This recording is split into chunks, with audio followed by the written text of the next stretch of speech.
मेरा नेताओं से मतभेद था तथा अब तक है, ये मेरे 28 फरवरी 1935 के सावरकर के नाम पत्र से भली भांति विदित होता है। आज भी मेरे वही विचार है। गांधी जी से मेरी शत्रुता नहीं थी। लोग कहते हैं कि पाकिस्तान योजना में उनका मन शुद्ध था। मैं ये बताना चाहता हूं कि मेरे मन में देश प्रेम के अतिरिक्त कुछ न था। मुझे इस कारण हाथ उठाना पड़ा कि पाकिस्तान बनने पर जो भयंकर घटनाएं हुई उनके उत्तरदायी केवल गांधी जी थे। मुझे यह पता था कि हत्या के बाद लोगों के विचार मेरे विषय में बदल जाएंगे। समाज में मेरा जितना आदर है वो नष्ट हो जाएगा। मैं जानता था कि समाचार पत्र बुरी तरह मेरी निंदा करेंगे, किंतु मैं नहीं जानता था कि अखबार इतने पतित हो जाएंगे कि सत्य का गला घोंट देंगे। समाचार पत्रों ने कभी निष्पक्षता से नहीं लिखा। यदि वे देश के हित का अधिक ध्यान रखते और एक मनुष्य की व्यक्तिगत इच्छाओं को कम ध्यान देते तो देश के नेता पाकिस्तान स्वीकार न करते। समाचार पत्रों की ये नीति थी कि लीडरों की गलतियों को प्रकट न होने दिया जाए। देश का विभाजन इससे सरल हो गया। ऐसे भ्रष्ट समाचार पत्रों के डर से मैंने अपने निश्चय की दृढ़ता को विचलित नहीं होने दिया। कुछ लोग कहते हैं कि यदि पाकिस्तान न बनता तो आजादी न मिलती। मैं इस विचार को ठीक नहीं मानता। लीडरों ने अपने पाप को छिपाने के लिए यह बहाना बनाया है। गांधीवादी कहते हैं कि उन्होंने अपनी शक्ति से स्वराज्य पाया। यदि उन्होंने अपनी शक्ति से स्वराज्य लिया है तो उन्होंने हारे हुए अंग्रेजों को पाकिस्तान की शर्त क्यों रखने दी और शक्ति से क्यों न रोका? मेरे विचार से महात्मा और उनके अनुयायियों की एक ही पॉलिसी रही, और वो ये कि पहले यवनों की मांग पर विरोध दर्शाना, फिर हिचक दिखाना और अंत में आत्मसमर्पण कर देना। इसी प्रकार पाकिस्तान की रूपरेखा स्वीकार कर ली गई। 15 अगस्त 1947 को छलपूर्वक पाकिस्तान स्वीकार कर लिया गया। पंजाब, बंगाल, सीमा प्रांत और सिंध के हिंदुओं का कोई विचार नहीं किया गया। देश के टुकड़े करके एक मजहबी धर्मनिष्ठित मुस्लिम राज्य बना दिया गया। मुसलमानों को अपने अराष्ट्रीय कार्यों का फल पाकिस्तान के रूप में मिल गया। गांधीवादी नेताओं ने उन लोगों को देशद्रोही सांप्रदायिक कहकर पुकारा जिन्होंने पाकिस्तान का विरोध किया था, और पाकिस्तान स्वयं स्वीकार करके जिना की सब बात मान ली। इस दुर्घटना से मेरे मन की शांति भंग हो गई। पाकिस्तान बनाने के बाद कांग्रेस सरकार पाकिस्तान के हिंदुओं की रक्षा करती तो मेरा क्रोध शांत हो जाता। मैं नहीं देख सकता था कि जनता को धोखा दिया जाए। करोड़ों हिंदुओं को मुसलमानों की दया पर छोड़कर गांधीवादी कहते रहे कि हिंदुओं को पाकिस्तान से नहीं आना चाहिए और वही रहना चाहिए। इस प्रकार हिंदू मुसलमानों के चंगुल में फंस गए और विकट विपत्तियों के शिकार हुए। जब मुझे इन घटनाओं की याद आती है तो मैं कांप उठता हूं। प्रतिदिन सहस्त्रों हिंदुओं का संहार होता था। 15,000 सिखों को गोलियों से भून दिया गया। हिंदू स्त्रियों को नग्न करके जुलूस निकाले गए। उनको पशुओं की भांति बेचा गया। लाखों हिंदुओं को धर्म बचाकर भागना पड़ा। 40 मील लंबा हिंदू निराश्रितों का जत्था हिंदुस्तान की ओर आ रहा था। हिंदुस्तान शासन इस भयानक कृत्य का कैसे भयानक निवारण करता था? उन निराश्रितों को वायुयान से रोटियां फेंककर।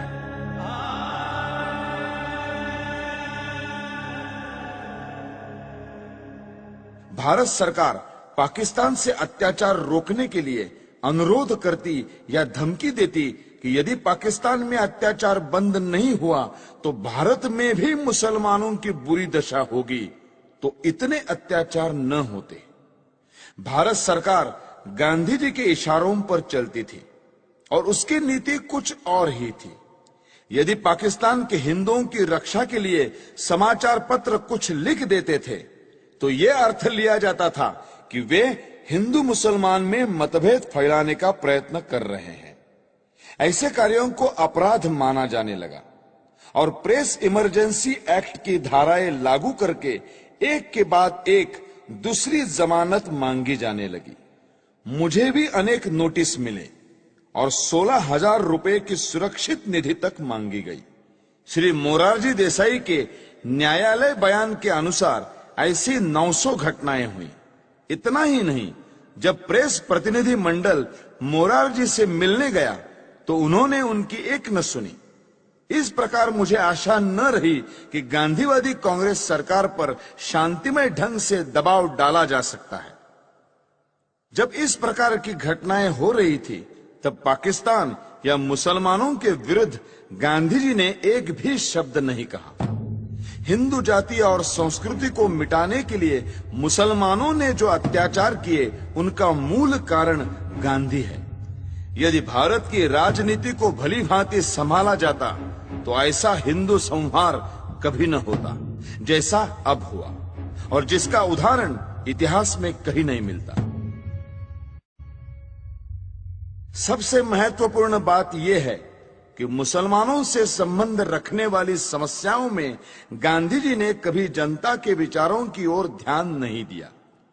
गांधी जी की अहिंसा की आड़ में इतना रक्तपात हो चुका था कि जनता पाकिस्तान के पक्ष में किसी भी विचार का स्वागत करने के लिए तैयार न थी। स्पष्ट था कि जब तक पाकिस्तान में धर्मांध मुसलमान राज्य है तब तक भारत में शांति नहीं हो सकती। फिर भी गांधी जी इस प्रकार का प्रचार कर रहे थे और इस तरह के विचार पाकिस्तान के पक्ष में फैला रहे थे जैसा कर सकने में कोई कट्टर लीगी नेता भी सफल न हो पाता। इन्हीं दिनों में उन्होंने आमरण अनशन की घोषणा करते हुए जो शर्तें रखी वे सब भी केवल हिंदुओं के विरुद्ध और मुसलमानों के पक्ष में थी। गांधी जी के अनशन की जो शर्तें थी उनमें पहली ये थी कि दिल्ली की मस्जिदों में रह रहे हिंदू शरणार्थियों को बाहर निकाला जाए और मस्जिदें मुसलमानों को सौंप दी जाए। गांधी जी ने अपनी शर्त सरकार और अन्य नेताओं को अनशन की धमकी देकर स्वीकार कराई। जिस दिन यह घटना हुई उस दिन मैं दिल्ली में था। मैंने देखा कि किस प्रकार गांधी जी की जिद को पूरा किया गया। वे शीत के दिन थे। गांधी जी ने अनशन खोला। उस दिन वर्षा हो रही थी। ऐसी असाधारण सर्दी और वर्षा में अच्छे स्थानों पर रहने वाले लोग भी कांप रहे थे। उस समय निराश्रित शरणार्थियों के कुटुंब मस्जिदों से सर्दी के मारे कांपते हुए निकाले गए। उनकी रक्षा का कोई प्रबंध नहीं किया गया। कुछ शरणार्थी जो कुटुंब और स्त्रियों सहित बिरला हाउस गए और उन्होंने नारे लगाए, गांधी जी हमें स्थान दो। उस भव्य भवन में रहने वाले गांधी तक उन निराश्रितों की आवाज नहीं पहुंच सकी। मैंने यह दृश्य अपनी आंखों से देखा जिसे देखकर कठोर से कठोर व्यक्ति का हृदय भी पिघल जाता। मेरे मस्तिष्क में इससे अनेक विचार आने लगे। मैंने सोचा कि क्या शरणार्थियों ने प्रसन्नता से इन मस्जिदों में डेरे डाले थे? नहीं, गांधी को भी उन स्थितियों का पूरा पता था जिनसे बाध्य होकर उन्हें अपने घर छोड़कर इन मस्जिदों की शरण लेनी पड़ी। पाकिस्तान में एक भी मंदिर या गुरुद्वारा सुरक्षित नहीं रहा। शरणार्थियों ने अपनी आंखों से देखा था कि किस प्रकार मुसलमानों ने केवल हिंदू मंदिरों और गुरुद्वारों को अपवित्र किया। जो हिंदू शरणार्थी दिल्ली शरण लेने के लिए आए थे उन्हें यहाँ कोई स्थान नहीं मिला। इसमें आश्चर्य की क्या बात है? यदि उन लोगों ने पेड़ों के नीचे और गली कूचों में न पड़े रहकर पंजाब में बीती हुई दुर्घटनाओं को स्मरण करके दिल्ली की व्यर्थ पड़ी मस्जिदों में शरण ली। मेरे विचार में इस प्रकार मस्जिदें मानवता की भलाई के लिए काम आ रही थी। गांधी जी ने यह निश्चय किया कि मस्जिदों को खाली कराया जाए वहां उनके रहने का दूसरा प्रबंध क्यों नहीं कराया? उन्होंने पाकिस्तान के मंदिर हिंदुओं को सौंपने की मांग क्यों नहीं की? जिससे पता चलता कि गांधी वस्तुतः अहिंसा के पुजारी है, हिंदू मुस्लिम एकता के इच्छुक है और उनमें निष्पक्ष आत्मशक्ति है। गांधी ने पूरी चालाकी की और अपने अनशन को खोलने के लिए पाकिस्तान के लिए एक भी शर्त न रखी। यदि वे रखते तो संसार देखता कि गांधी जी अनशन करते हुए स्वर्ग सिधार जाते और पाकिस्तान के एक भी मुसलमान को लेश मात्र दुख न होता। उन्होंने अपने अनुभव से देख लिया था कि उनके व्रत का जिना पर कोई प्रभाव नहीं पड़ता और लीग उनकी आत्मशक्ति की परवाह नहीं करती। अंत में यह कहना अनुचित न होगा कि गांधी के फूल यानी अस्थि भारत और विदेशों की बहुत सी नदियों में बहाए गए, परंतु ये अस्थि पाकिस्तान की सिंधु नदी में नहीं बहाई जा सकी। इस संबंध में पाकिस्तान में भारत के राजदूत श्रीयुत श्री प्रकाश जी का प्रयत्न निष्फल रहा। अब 55 करोड़ रुपयों की बात लीजिए। उप प्रधानमंत्री का निवेदन देखिए। गांधी जी ने स्वयं कहा है कि किसी गवर्नमेंट से उसका निर्णय बदलवाना कठिन हो जाता है, लेकिन भारत सरकार ने गांधी जी के अनशन के कारण पाकिस्तान को 55 करोड़ रुपए न देने का अपना निर्णय बदल दिया। गांधी जी का 21 जनवरी 1948 का प्रार्थना प्रवचन देखिए। सरकार ने 55 करोड़ रुपए न देने का निर्णय जनता के प्रतिनिधि होने के नाते किया था, लेकिन गांधी जी के अनशन ने इस निर्णय को बदल दिया। तब मुझे यह ज्ञात हुआ कि गांधी जी की पाकिस्तान परस्ती के आगे जनता के मत का कोई महत्व नहीं है। अपने प्रतिवृत्त के पहले खंड के पृष्ठ 143 पर न्यायमूर्ति कपूर ने उस समय वृत्तपत्रों में छपी प्रक्रिया का एक उदाहरण दिया है। अनुच्छेद 12A-45 इस प्रकार है। बंबई के साप्ताहिक नेशनल गार्डियन ने अपने 17 जनवरी 1947 के अंक में नेहरू शासन से हिंदुस्तान की घोर वंचना, पाकिस्तान धौंस से जो पा न सका वो गांधी जी के हट्टाग्रह से पा सका, इस शीर्षक के नीचे दिया था, अपने राष्ट्रीय जनों का जिससे नरसंहार होगा वो पैसे देने का कृत्य हम नहीं करेंगे। ऐसी गर्जना चल रही थी और सरदार वल्लभ भाई के धौंस को और दबाव में भीख नहीं डालेंगे, ऐसे वीरत्व के शब्द सुनने में आते थे। इतने में ही गांधी ने अनशन करके पाकिस्तान को करोड़ों रुपए देने को नेहरू शासन को बाध्य किया। 55 करोड़ प्रदान की स्वीकृति से लोग कैसे प्रक्षुब्ध थे, इसका ये उदाहरण है। मुसलमानों ने स्वतंत्रता आंदोलन का विरोध किया, इसीलिए पाकिस्तान बना। जिन्होंने पाकिस्तान का पक्ष लिया उनको पांचवें स्तंभी कहा गया है, उनकी निंदा की गई है। परंतु मेरी दृष्टि में गांधी जी ने पाकिस्तान का पक्ष सबसे अधिक लिया और कोई शक्ति उनको रोक नहीं सकी। इस स्थिति में हिंदुओं को मुसलमानों के अत्याचारों से बचाने का एक ही उपाय था कि गांधी का अंत कर दिया जाए। गांधी जी राष्ट्रपिता के नाम से पुकारे जाते हैं, जो अत्यंत सम्मान का पद है, पर वे पिता का कर्तव्य पालन करने में असफल रहे। उन्होंने तो बड़ी निर्दयता से राष्ट्र के 2 टुकड़े कर दिए। यदि वे सच्ची आत्मा से पाकिस्तान का विरोध करते तो लीग कभी भी इतनी सुदृढ़ता से ये मांग न रख पाती और अंग्रेज पूर्ण प्रयत्न करके भी इसे न बना पाते। देश की जनता पाकिस्तान बनाने की घोर विरोधी थी, पर गांधी जी ने जनता को धोखा दिया और मुसलमानों के पाकिस्तान का पिता सिद्ध किया है।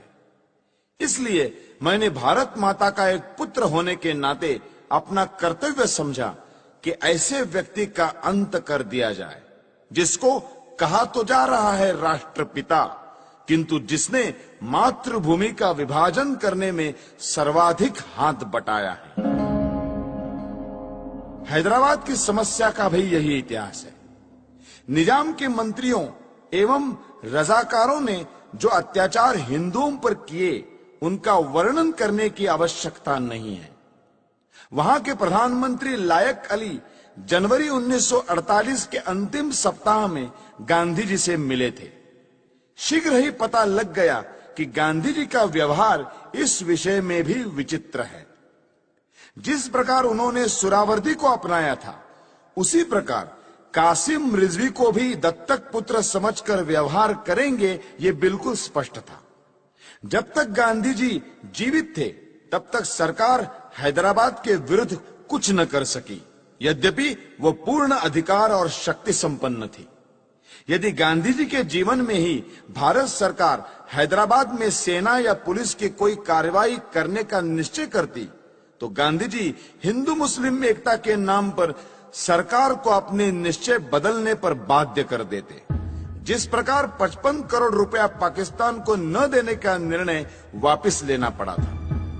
जब गांधी जी अनशन ठान लेते, तो उनको बचाने के लिए सरकार को उनकी इच्छानुसार चलना पड़ता। गांधी जी के अहिंसा सिद्धांत के अनुसार हमें अत्याचार सहन करते जाना चाहिए और शस्त्र या शारीरिक शक्ति से प्रतिकार नहीं करना चाहिए।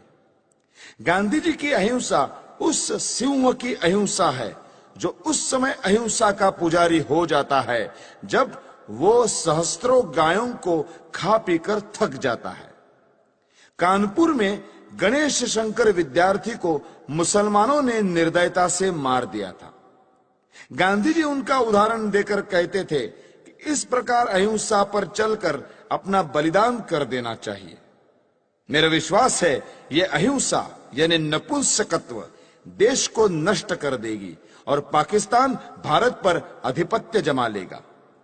मुझे स्पष्ट दिखाई देता था कि यदि मैं गांधी जी का वध करूंगा तो मैं जड़ मूल से नष्ट कर दिया जाऊंगा। लोग मुझसे घृणा करेंगे। मेरा सम्मान जो मुझे प्राणों से अधिक प्रिय है नष्ट हो जाएगा। किंतु साथ में मैं ये भी जानता था कि गांधी जी सदा के लिए विदा हो जाएंगे तो देश की राजनीति में शस्त्र प्रयोग और प्रतिकारात्मक कार्यवाही को स्थान मिलेगा। देश शक्तिशाली होगा। मैं अवश्य मरूंगा, किंतु देश अत्याचारों से मुक्त होगा। सब मुझे मूर्ख कहेंगे, पर देश ऐसे मार्ग पर चलेगा जो उचित होगा।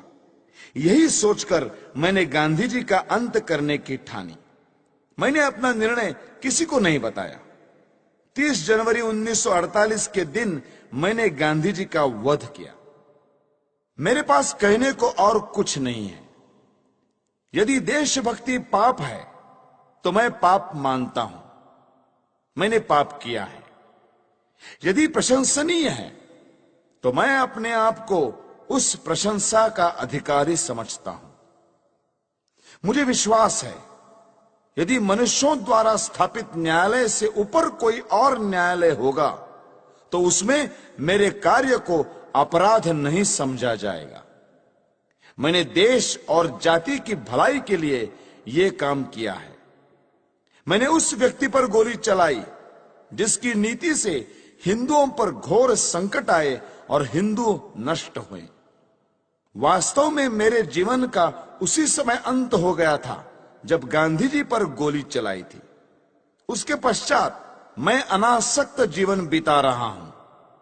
मेरे लिए संतोष का विषय है कि मुझे कोई पश्चाताप नहीं है।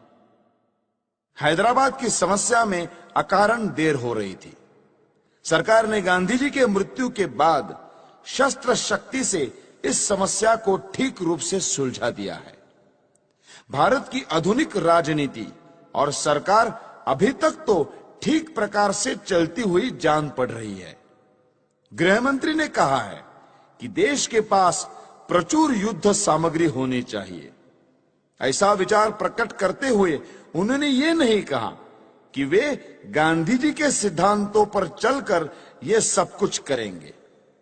यदि वे ऐसा कहें तो केवल अपने मन के संतोष के लिए कहेंगे। ये याद रखना चाहिए कि यदि आधुनिक शस्त्रों का प्रयोग करके ये कहा जाए कि गांधी जी के अहिंसा सिद्धांत पर चला जा रहा है, तो हिटलर, मुसोलिनी, चर्चिल या रूजवेल्ट के देश रक्षा के ढंग और गांधी जी के अहिंसा सिद्धांत में कोई भेद नहीं रह जाएगा। मैं ये मानने को तैयार हूं कि गांधी जी ने देश के लिए बहुत कष्ट उठाए। उन्होंने जनता में जागृति पैदा की। उन्होंने स्वार्थवश कुछ नहीं किया, परंतु दुख यह है कि वे इतने ईमानदार नहीं थे कि अहिंसा की हार को स्वीकार कर लेते। मैंने दूसरे भारतीय देशभक्तों और नेताओं के भी चरित्र पढ़े हैं जिन्होंने गांधी जी से अधिक बलिदान किए हैं। कुछ भी हो, गांधी जी ने देश की जो सेवा की है उसके लिए मैं उनका आदर करता हूं। उन पर गोली चलाने के पूर्व मैं उनके सम्मान में इसीलिए नतमस्तक हुआ था, किंतु जनता को धोखा देकर पूज्य मातृभूमि के विभाजन का अधिकार किसी बड़े से बड़े महात्मा को नहीं है। गांधी जी ने देश को छल कर देश के टुकड़े किए, क्योंकि ऐसा न्यायालय या कानून नहीं था जिसके आधार पर ऐसे अपराधी को दंड दिया जा सकता। इसीलिए मैंने गांधी को गोली मारी। उनको दंड देने का केवल यही एक तरीका रह गया था। यदि मैं यह न करता तो मेरे लिए अच्छा ही होता, परंतु स्थिति बहुत खराब हो गई थी और मेरे हृदय में इतना अधिक क्षोभ था कि मैंने सोचा कि गांधी जी को स्वाभाविक मृत्यु से नहीं मरने देना चाहिए। संसार को पता लग जाए कि इस व्यक्ति ने अन्यायपूर्वक राष्ट्र के साथ छल करके भयानक रूप से देश के एक संप्रदाय का जो पक्ष लिया है उसका दंड भोगना पड़ा। मैंने इस समस्या का अंत इसी प्रकार करना चाहा, क्योंकि इसी से लाखों निर्दोष हिंदुओं का जीवन बच सकता था। गांधी जी की जो अहममयी प्रवृत्ति इस पवित्र भूमि के पुत्रों के लिए घातक सिद्ध हुई, उसके लिए भगवान उन्हें क्षमा करे। मेरी न किसी से कोई शत्रुता है, न किसी के प्रति कोई दुर्भावना। यह मैं अवश्य कहता हूं कि इस सरकार के लिए मेरे हृदय में कोई आदर न था, क्योंकि ये अनुचित रूप से देश के शत्रुओं के हाथ मजबूत कर रही थी। मैं देख रहा था कि ये नीति गांधी के कारण थी। अब ऐसे व्यक्ति का अंत हो जाने के बाद वो राष्ट्र निर्माण की योजनाओं पर कार्य करने के लिए स्वतंत्र है। किंतु मुझे यह कहते दुख होता है कि प्रधानमंत्री नेहरू के भाषणों और कार्यों में बड़ा अंतर है।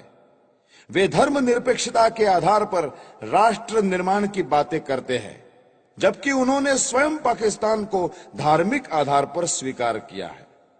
उन्हें सोचना चाहिए था कि सांप्रदायिक आधार पर बनाया हुआ पाकिस्तान भारत के लिए लाभदायक न होगा। फिर भी सब कुछ सोचने के पश्चात मेरे हृदय ने कहा कि गांधी जी के विरुद्ध काम करना चाहिए। किसी ने मुझ पर इस संबंध में कोई दबाव नहीं डाला और न ही कोई डाल सकता था।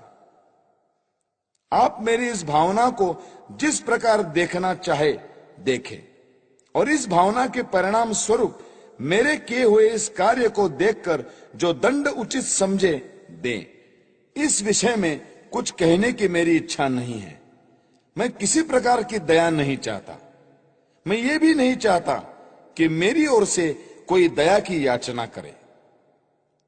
इस अभियोग में बहुत से मनुष्यों को मेरे साथ इस अपराध में ले लिया है। उन पर आरोप है कि उन्होंने षड्यंत्र रचा। इस विषय में मैं पहले ही कह चुका हूं कि इस कार्य में मेरा कोई साथी नहीं था। स्वयं मैं और केवल मैं ही इसका उत्तरदायी हूं। यदि दूसरे लोग इसी दोष के लिए नहीं खड़े किए जाते तो मैं अपने लिए बचाव भी न करता।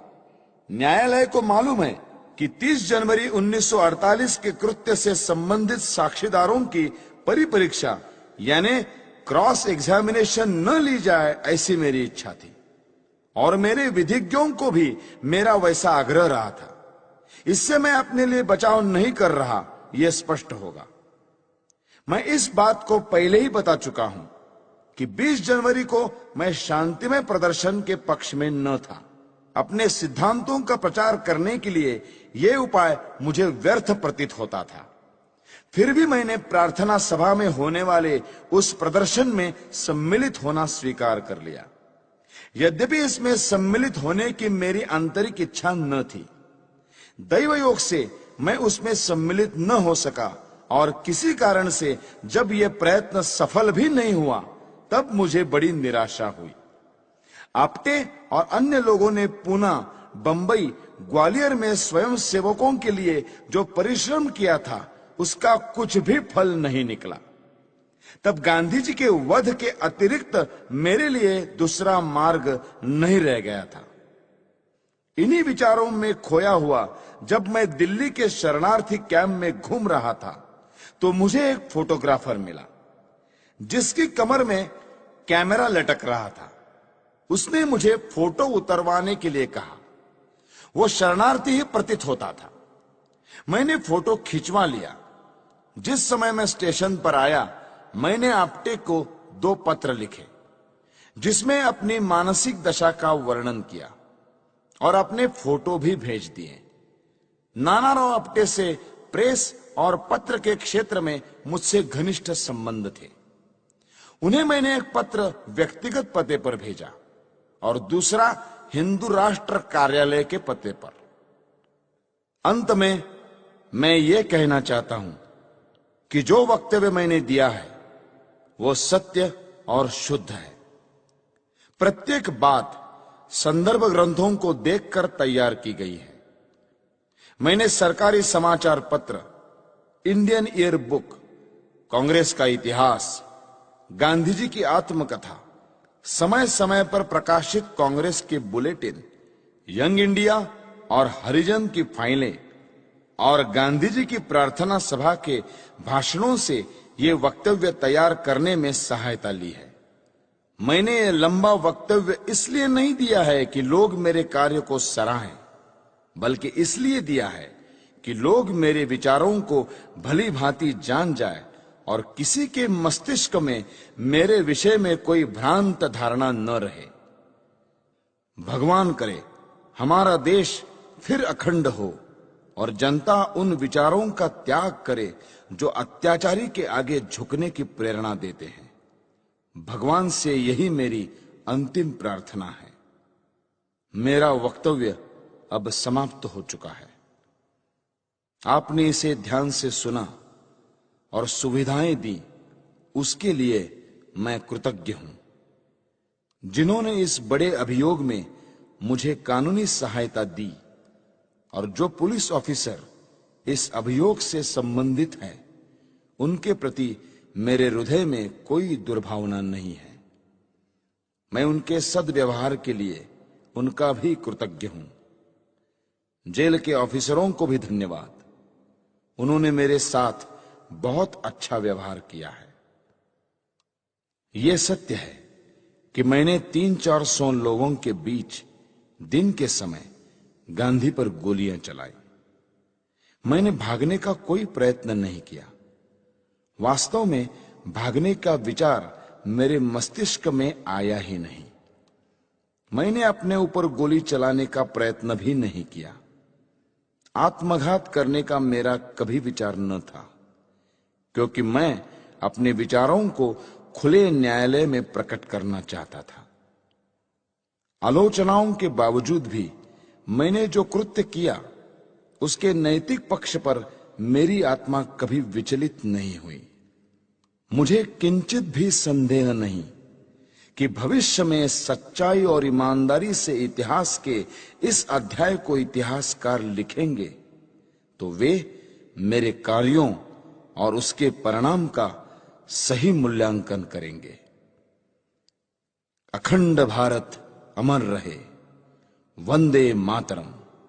दिल्ली, 8 नवंबर 1948।